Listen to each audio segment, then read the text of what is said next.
Hello, viewers. Welcome to Drawing Comics. This is the Art Lounge Alley. I'm your host, and this is John Buscema's work.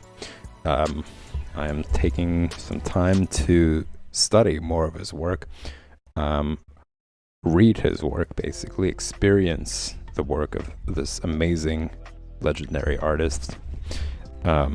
For those of you who are just tuning in for the very first time, I highly encourage you guys to check out the short 5-minute flick about John Buscema. You can find it by going to the video section and filtering based on collection, which opens up a bunch of folders for you. You could check out all the streams, basically, going back all the way to the first episode. For each of these streams, for drawing comics, for figure drawing basics, for project streams to see all the previous projects that I've completed, and the coloring comics one as well. There's some interesting ones there as well, where I review India inks versus watercolors. I also do a couple of intros for the coloring comics process back in the day, what that was like back in the 30s, back in the 40s, how did they actually go about it. So that's also interesting. You can find that in the highlights folder. You can find that in the coloring comics folder as well. But yeah, that short 5-minute flick talks about John Buscema, the legendary artist's process of becoming a comic book artist at Marvel, and what his journey was like up until that point, and all of the work that he's done. Just giving you guys little samples and snippets of his illustration work. Some beautiful, never before seen sketches that aren't really out there as much, maybe more now so than before, but I just wanted to show you guys some of my favorite ones on there, so you could check that out as well. It's this 5-minute flick that I created to introduce y'all to John Buscema. And right now I'm up to this panel right here. I'm going to show you guys just some period of time. This is the old sketchbook, as in the most recent one that I finished completely. All the pages are covered in all drawings, so I think it just started out here. Started out over here. These are some panels that you guys are going to see as I move forward with other ones. There are these panels actually that I've done a while ago. This is like last year actually I started doing this stuff, but more so like really dedicated myself this year. But yeah, so I'm not going to be doing these panels here, and you guys can see some done here as well. So I'm pretty much going to be moving on from these panels once I'm finished with this one. These panels are also done as well. I don't think I did this one, but this one was done. I thought I had a lot of fun working on that one. I was learning watercolor using this one, and these two are going to be here, actually, as you guys could see.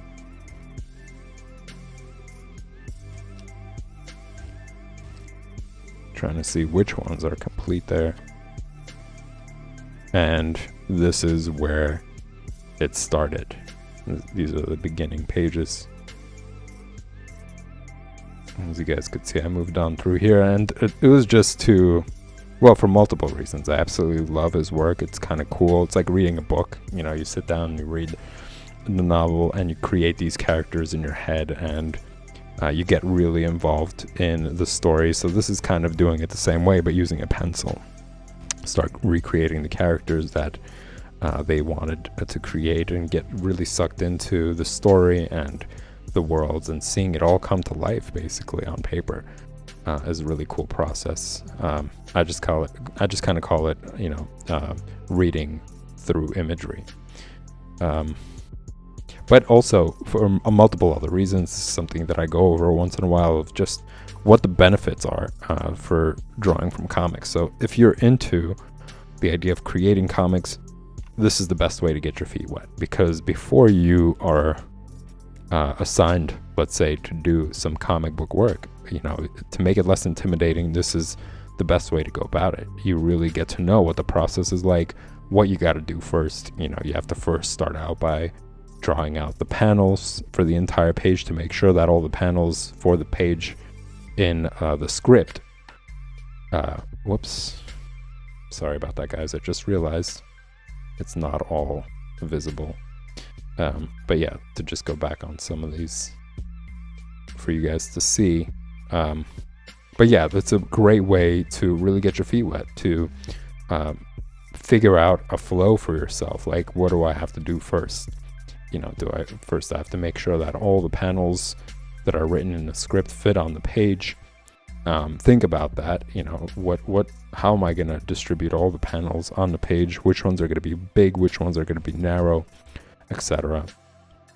Practicing to make sure that everything fits within a panel the way you want it to be, the way it's described, the way you imagine it as well.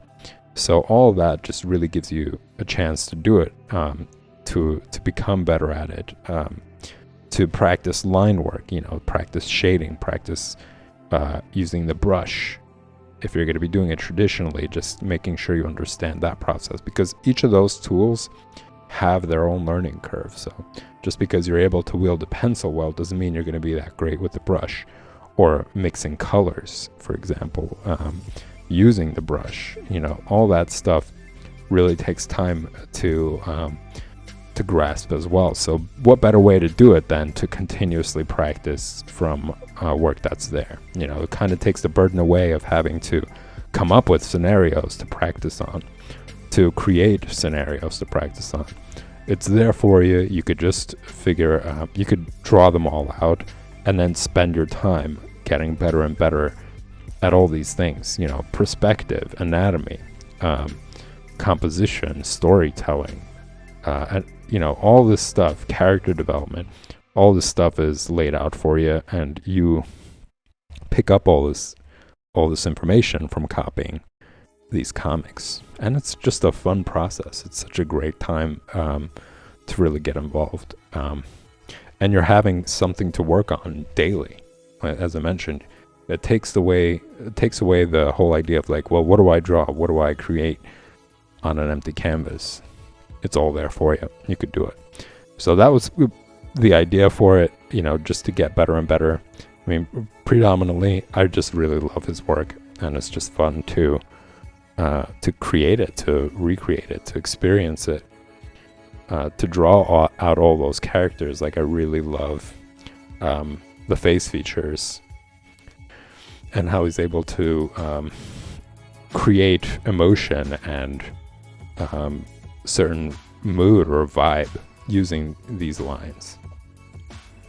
Anyways, so yeah, just to give you guys some ideas here, this is all this, a lot of this is practice. I even got a chance to do color pencils. So some of these panels are done using color pencil, some of them are watercolor, and then I moved on to doing India inks. And I'm up to here, and that's going to be something that's going on Wednesday. On Wednesday I'll be continuing to color comics. Whereas today I'm going to continue working on these panels right here. So Conan has been discovered as an infiltrator for this cult.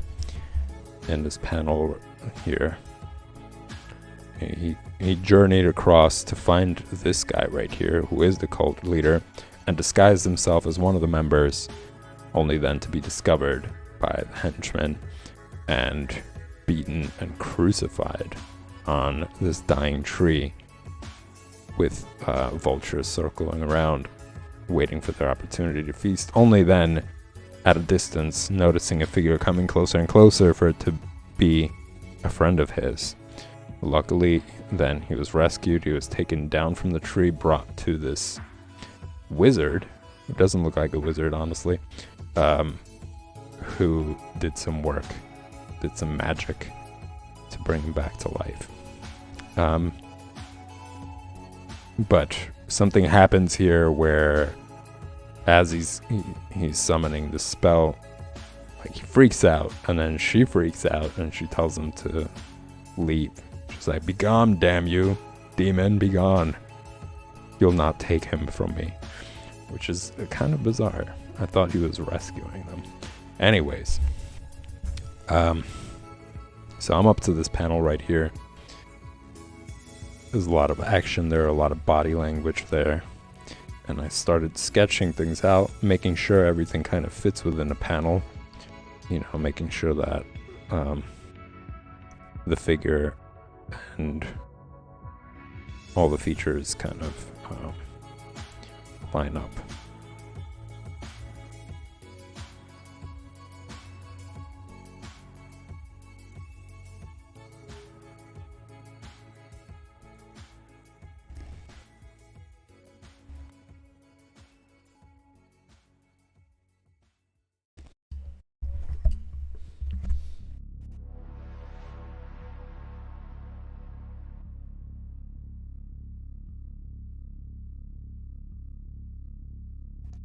Also, I forgot to mention actually in the previous stream that over the weekend I did check out the movie that I was talking about earlier, which was Brain Scan. It was like this movie in the 90s. It was like early 90s. I think it was like 94, where it had the actor from Terminator 2 who played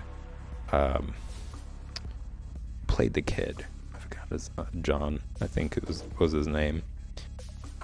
John Connor. So yeah, he plays the main character who gets involved in this like video game called Brain Scan, and it's this like horror film. It's like a thriller horror film, kind of. It's really bizarre, but really, it's geared more towards teenagers. Like it's a teenage focused movie, and I think it really, for me, it just brought back nostalgia of those times, you know, of the 90s, and had that 90s feel to it, everything about it pretty much. So it was fun to watch for that, but the idea is also pretty interesting and it was pretty good. But yeah, that film, I think, had a specific audience, so I would recommend you guys to watch it. It is fun to just watch and see what like their storytelling was like, because it wasn't like the prime of CGI, you know, so they had to create a lot of these scenes with like imaginative ways of telling the story, camera work, and that sort of thing.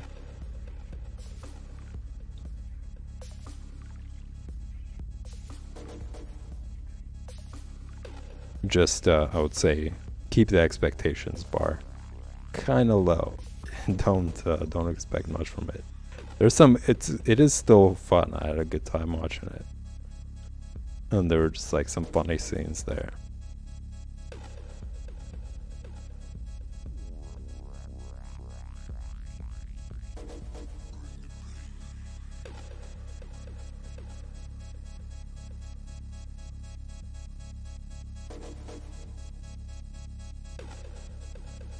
And it's probably appropriate for the season, you know, for it being Halloween and all.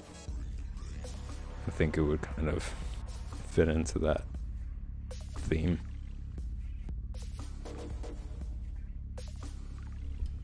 The antagonist of the movie is pretty cool. Like, I could see that being a really good Halloween costume.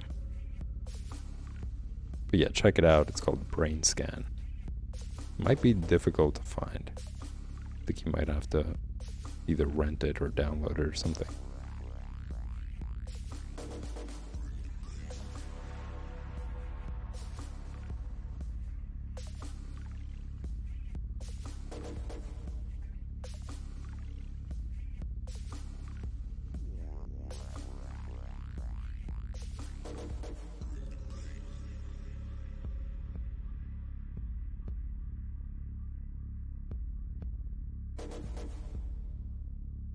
There was another movie that kind of resembled it.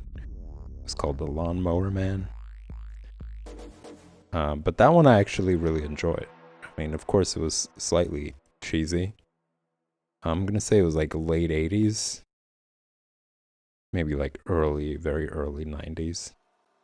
And it had a sequel to it. I think there was like Lawnmower Man 2, I think. And I've watched both of them. But the first one was really good. There's some like really trippy ideas there. And the graphics were fun. Like, I still enjoyed it despite it being very much of the time. I think it just kind of fit.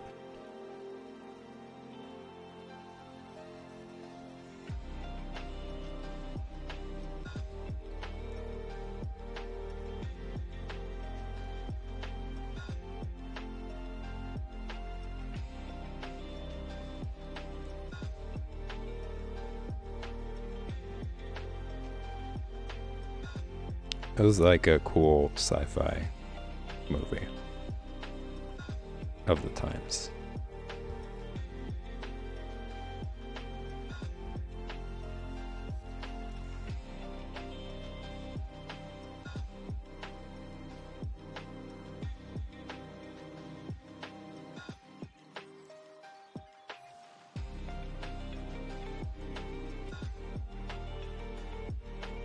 And I think those movies kind of reminded me of the time of like going to Blockbuster and looking at the shelves to see like what new movies come out, and like just seeing all these funny covers, like covers for videos and stuff. Or going to like a local video store.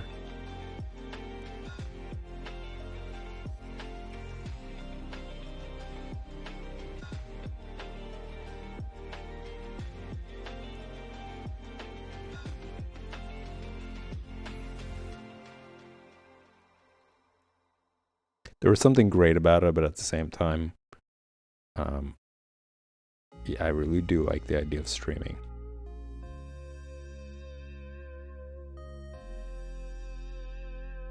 And I guess it really depends where. You know, I think video stores in more rural areas isn't a bad idea because it's not heavily populated. There aren't a lot of people, so the chances of you getting like a movie are a lot better as opposed to if you're living in like a really populated city or something. Yeah, you were just like out of luck. You just have to wait until next week to see if somebody returns that movie or if you could get it before somebody else does. And they only had a certain amount of copies. Like, it wasn't like they had like endless amounts of them. So the anticipation was kind of fun, you know, just being like, oh, is it going to be there? Getting there and then seeing it there on the shelves. That was fun.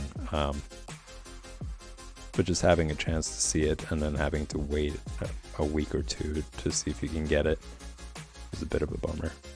I did like Blockbuster. Blockbuster was like the one that like mass produced copies.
But yeah, going back to that film Brain Scan, there were some scenes where it was done very well. You know, the way that they used camera work or the way that they told the story, it had like a really creepy, eerie vibe to it, which I really liked. I think it just takes some level, like I think really understanding camera work and really understanding storytelling.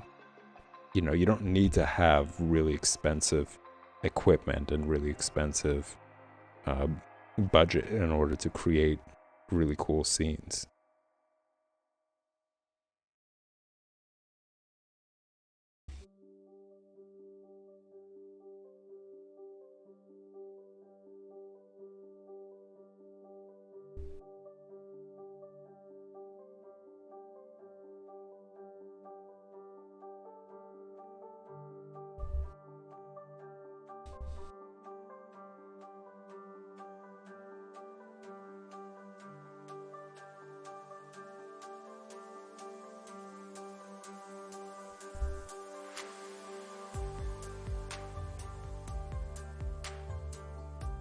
I think another movie that comes to mind at the time is Romancing the Stone with Michael Douglas. And it's like this cool adventure film, also of the time. But the way it's told, the way the camera is done, the way that they created the scenes, and how the story unfolds makes it so memorable, as well as like the cinematography and the character development. I think all of that really, I guess, what ingrained itself into my memory as like a good movie.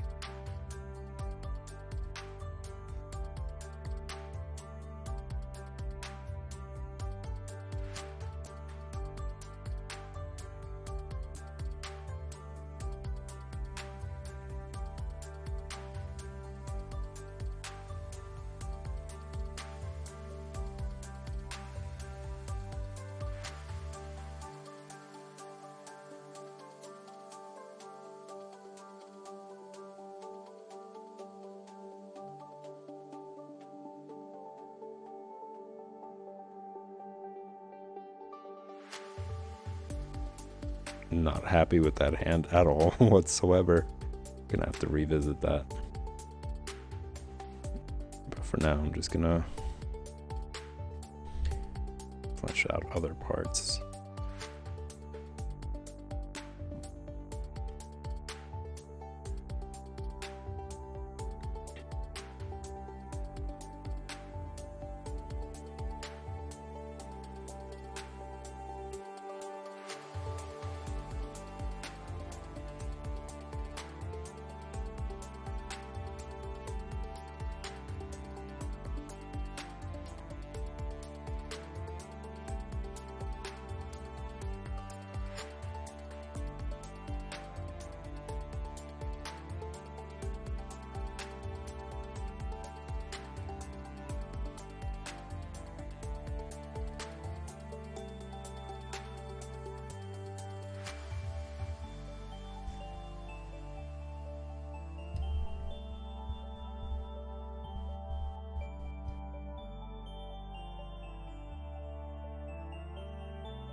And this right here, actually, this area, just kind of reminds me of how much effort John Buscema puts into like even the tiniest little bit of details, like this line to show like the shoulder blade, or the shoulder rather, that's coming out to distinguish it from the bicep, and then adding little bits of lines there for shadow.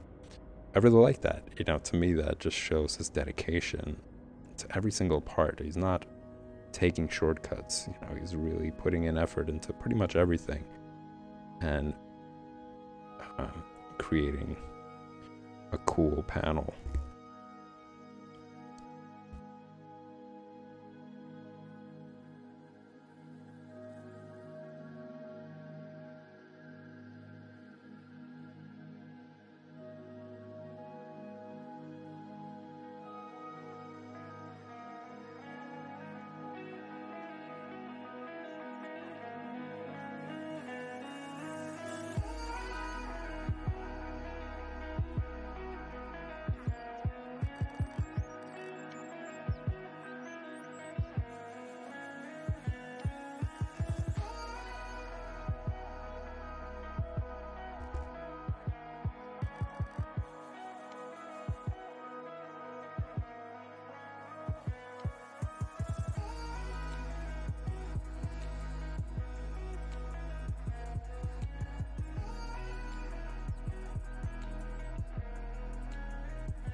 Oh, and I also, I forgot, I actually caught up with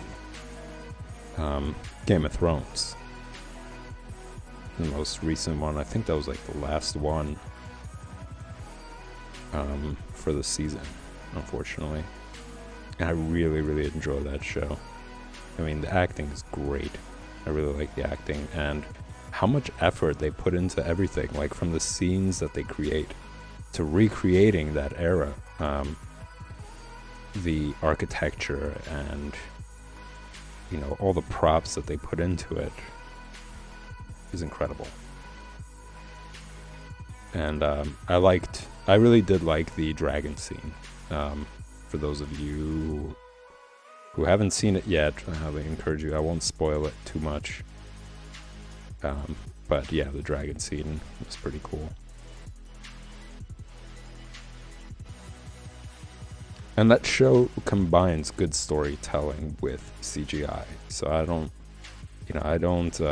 I guess for me, I've been talking about that very frequently, and it's just this idea that storytelling isn't put in as much effort into as like CGI, or like CGI kind of overcompensates for mediocre storytelling. But that show really does a good job at doing both.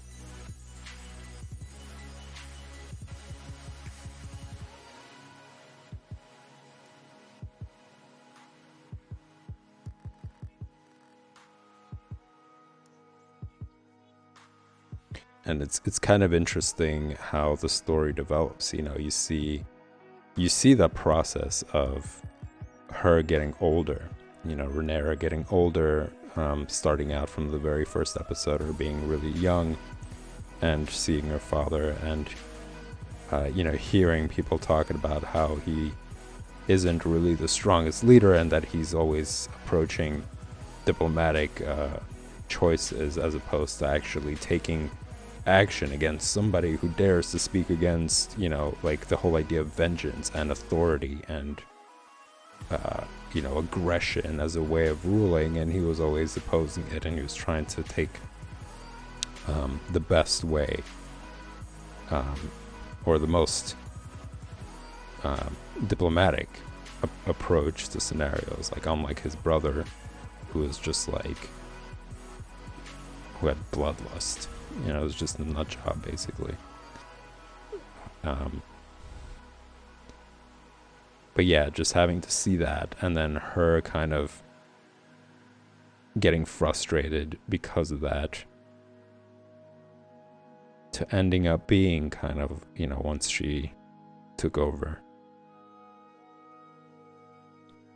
understanding the position then, like as things unraveled, as things developed, and understanding like the consequences of all those things, and having so much at stake, like her kids, you know, and making sure that everything is stable, and like preserving basically her father's hard work and dedication of making sure everything doesn't just fall apart. It really starts to seep in, I think. Like, oh, this is why he was the way he was. And then at the end, having to find out what happens, it's kind of just like, well, what would you do in that scenario, right? If that was what ended up happening to your family, like, what would you do if you were in a position of actually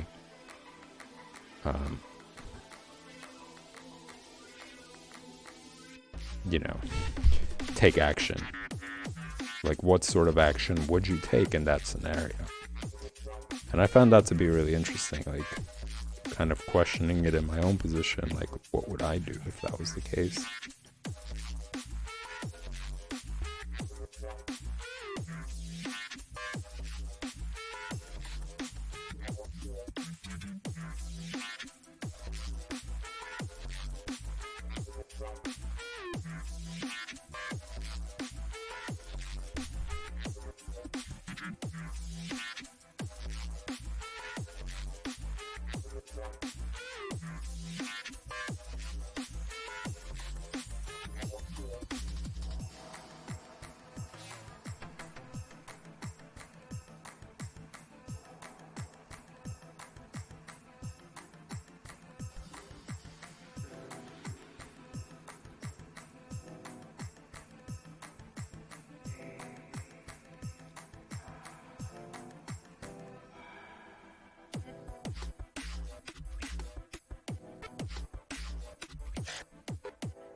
And it all kind of, I think, just wrapped up, or it has been wrapped up, and just unraveled itself more and more from vendettas, you know, from just Rhaenyra being upset that her best friend ended up, like, marrying her dad. You know, that was really weird, of course. And you're just constantly reminded of that because now they're, like, married to each other and you have to interact with one another at some point. It was just such a mess. I mean, despite her father trying to be, you know, trying his best or whatever, like, that was the worst mistake probably that he made. Like, from that point on, it was just awful decision.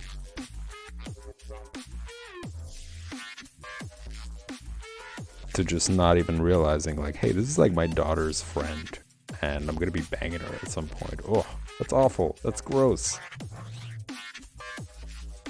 Like, right off the bat, that's just the worst kind of decision. And I think that's really where things went south. Because not only was she just, like, bitter and pissed about that, Rhaenyra was really pissed about it, but then later having to develop that frustration with each other. Like, her best friend started to question her motives, you know, like Rhaenyra's motives, and how that unraveled, you know, and then her having to accept that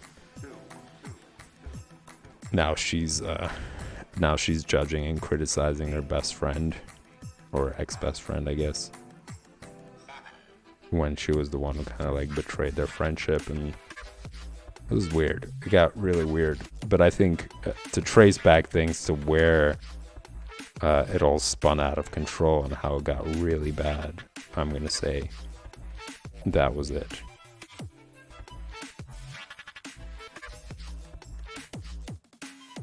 And then Rhaenyra having to marry her uncle out of like some weird, I don't know if it was like vengeance or anger towards her father for his choices and or whatever else, or because she genuinely had something. And I think it was tied into all that stuff, but still awful choice, you know, really bad decision.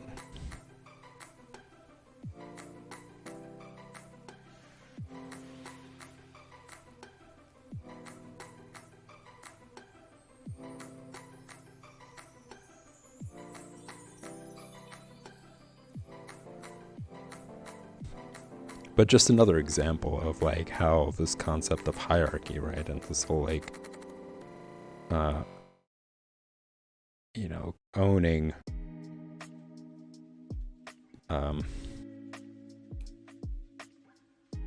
having a name and then having to fulfill the duties of that name, and all how toxic that becomes because people start making rash decisions and behaviors all predicated on these things. So it's like, it's kind of great that we don't have that as like the focus as much, because I still think that a lot of things with politics is tied into that, you know, really rich people and their reputation. You know, it's not like they're just rich and they're totally disconnected from everybody. Like, the fact is that they got rich because they're connected to so many people, and, you know, debts have been made, etc. So it's still there. I want to say, like, it's not, but I don't think that the state of the economy really depends on that as much. It still does, but we do have like a system that allows things like voting, you know, and you know, the whole checks and balances thing, and that it's not just families, it's groups of people who apply for positions to make decisions, you know. So in a lot of ways that's a lot better and kind of prevents from that sort of thing spinning out. Which isn't to say that it's gone. It's very much present.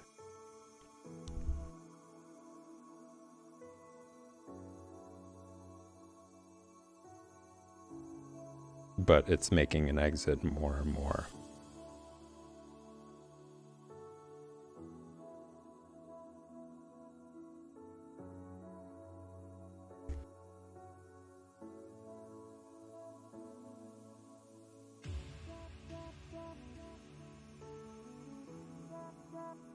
And the fact that there's like time period, you know, you have a certain amount of time for you to serve. It's not just like forever, which is what it was like with these kingdoms and stuff. It was all based on family and passing down all this like power and responsibility from generation to generation. And yeah, I think that just made things, that exacerbated things for sure.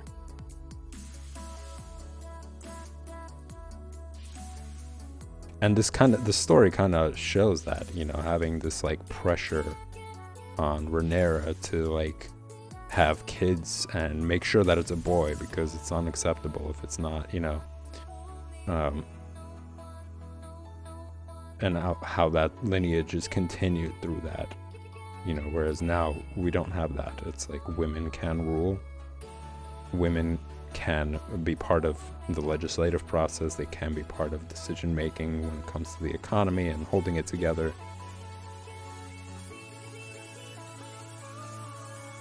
So it's absolutely it's great that we no longer have that reality.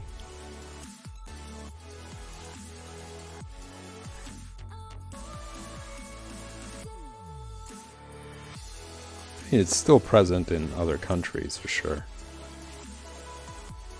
but it's becoming less and less acceptable.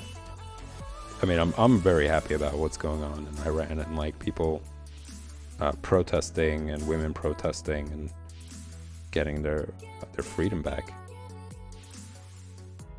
instead of always being under the boot of like this like patriarchal concept of like you're too stupid to wear things that are going to reveal yourself to others, like, and you know, it's basically saying, oh, people are just not gonna be civilized about it if you walk around without your burqa or whatever else. And it's just the solution isn't to put even more layers on, it's to improve your education systems.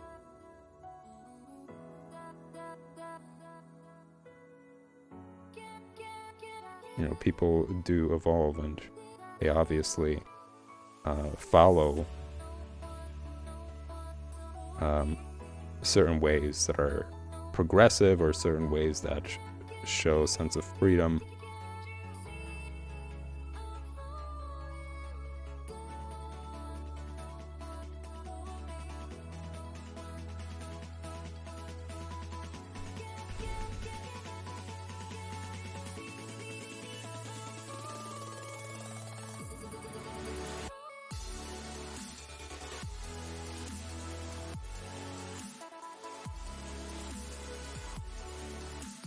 So even though it's fictitious, right, it's like dragons and stuff, the premise of it is very much like historical. Like it really does give you good insight into like how things have developed through periods of time, and it's kind of cool to reflect on that and then compare it to our modern day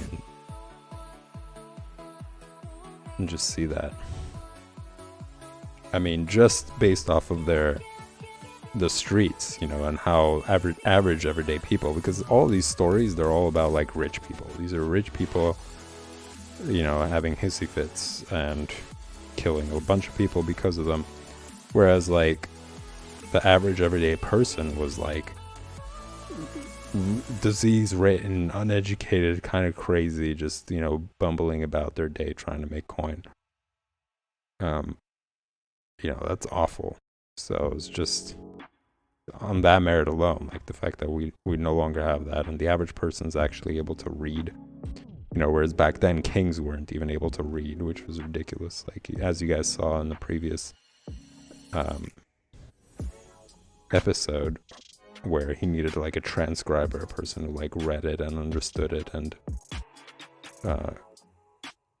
basically reiterated it to the king and stuff. So, whereas now everyday people are able to read their own stuff. So it's amazing. Amazing to think that there was a period where nobody was able to do it, and only like privileged people were able to read and write. Scary. That's scary.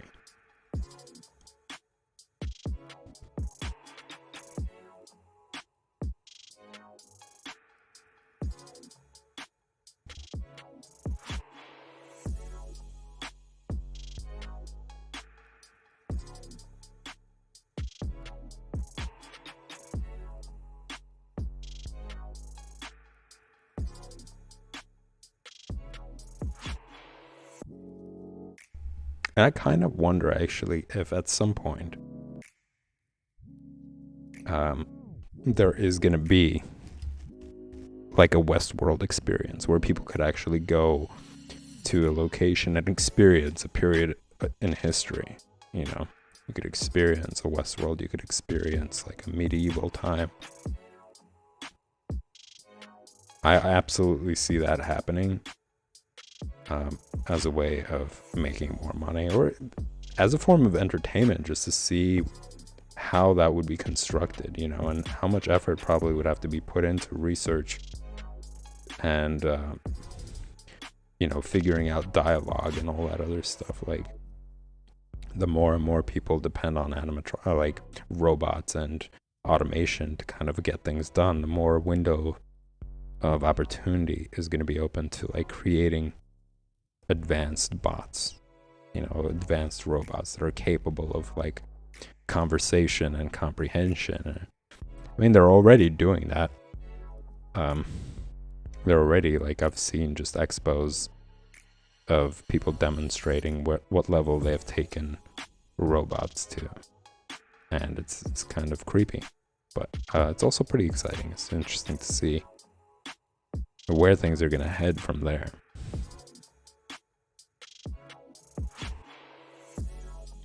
I'm all for it as long as the economy is taken care of, as long as like people are thriving, that it's not a way of like displacing people and just not giving them ways to live and just having them live in shambles while robots are running around, like that's stupid. But if the other things are in place, like the economy's in place, people are thriving, and there's also robots being developed for things that people no longer have to worry about. For example, back in the day, people would have to go to wells to get water. You think that's not the reality anymore, right? So there are certain things that probably would hate to continue. Like, people probably hate doing these jobs like being a garbage man or working at grocery stores, and hopefully, or whatever else, like other jobs that a lot of people find boring or something. Hopefully automation takes over, but people are able to actually still pay for themselves and thrive, while robots would do all those other stuff. Just the same way as like we don't have to run to the well to get water anymore. Like certain things just become less and less important for us to do because of advancements in civilization and that sort of stuff.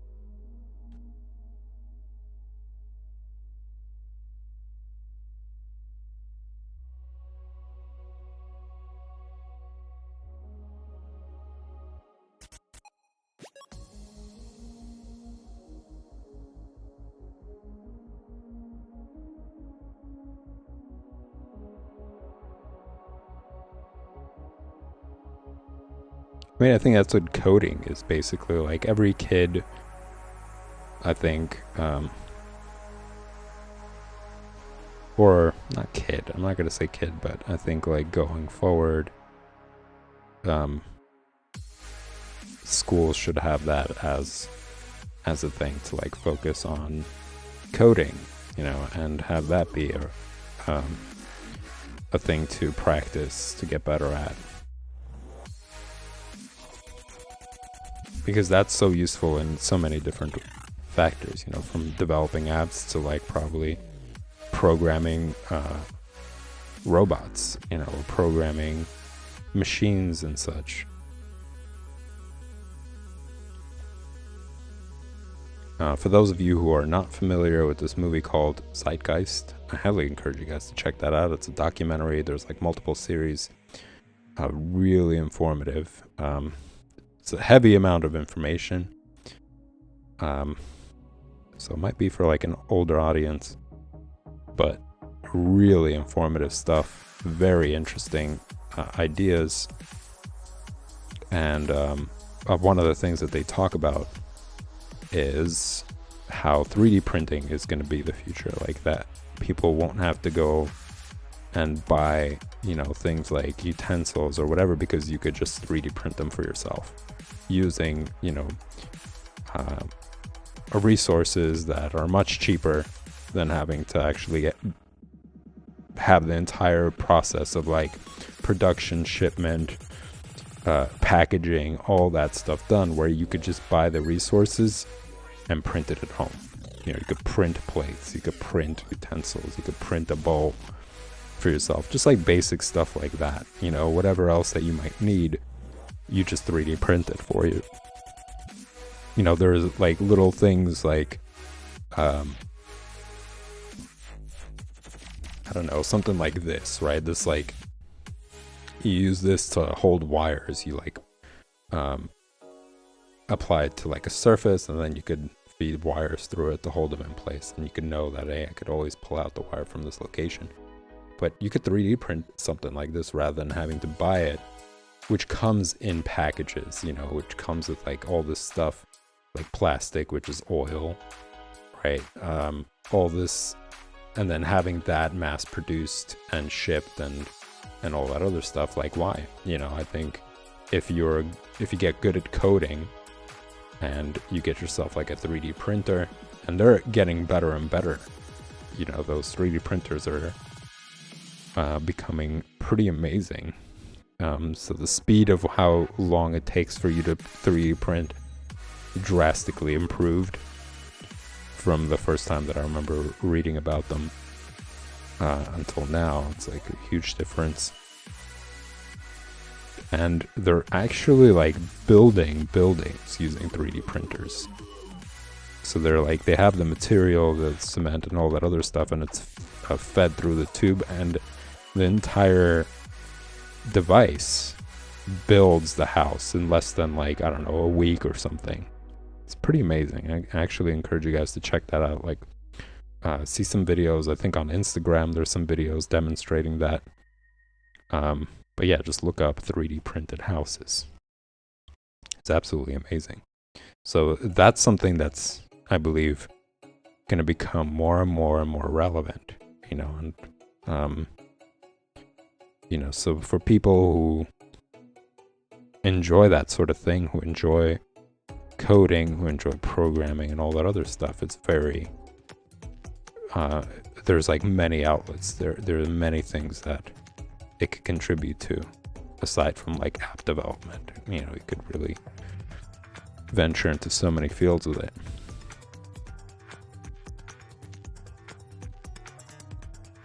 So yeah, like I think just how things are progressing is, it seems like that would be the job. You know, basically everybody would be so knowledgeable that they could program or they could fix robots. You know, like if things are out of whack or some device isn't working,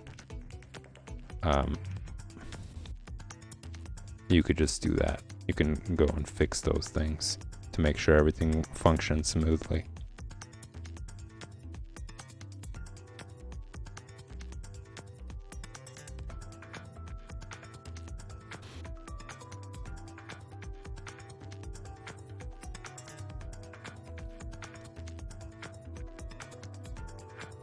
And on that note, everybody, talking about robots, I am going to end the stream here.